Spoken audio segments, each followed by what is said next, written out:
La suite du 19h en Normandie avec les titres de cette édition. C'est un rendez-vous austère mais toujours important dans le Nord-Cotentin, région très nucléarisée. L'Assemblée générale de la CLI, la Commission locale d'information, EDF y a présenté son projet de piscine pour entreposer des combustibles nucléaires usés.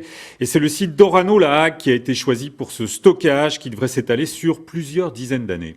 Pauline Comte et Marie Saint-Jour. Un bassin de 6500 tonnes de déchets nucléaires, voici une modélisation de la future piscine d'EDF présentée devant les membres de la commission locale d'information d'Orano. Le but du projet est d'entreposer des combustibles usés issus des centrales nucléaires sur une longue durée.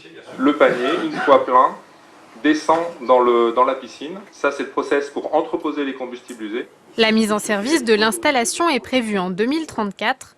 Elle a vocation à être opérationnelle pendant un siècle. Et pour construire cette nouvelle piscine, le choix du site d'Orano-la Hague est confirmé. L'intérêt du site d'Orano-la Hague, c'est que ça permet d'éviter des transports inutiles.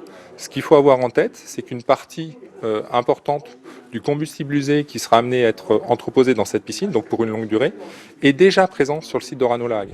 Pour stocker des déchets nucléaires, l'usine d'Orano exploite déjà des piscines. Leur capacité de stockage a vocation à augmenter. Les associations pointent du doigt une incohérence. On peut se dire malgré tout que le projet d'EDF aujourd'hui est plus sécurisant, entre guillemets, que la situation actuelle, puisque EDF nous propose une piscine enterrée, nous propose une piscine à résistance coque-avion, un double paroi. Finalement, EDF nous présente tout un tas de répliques, de réponses, qui, par là même d'ailleurs, posent le problème de disqualifier totalement le système des piscines actuelles. Le chantier s'élèverait à 1 milliard d'euros et mobiliserait 300 à 500 personnes.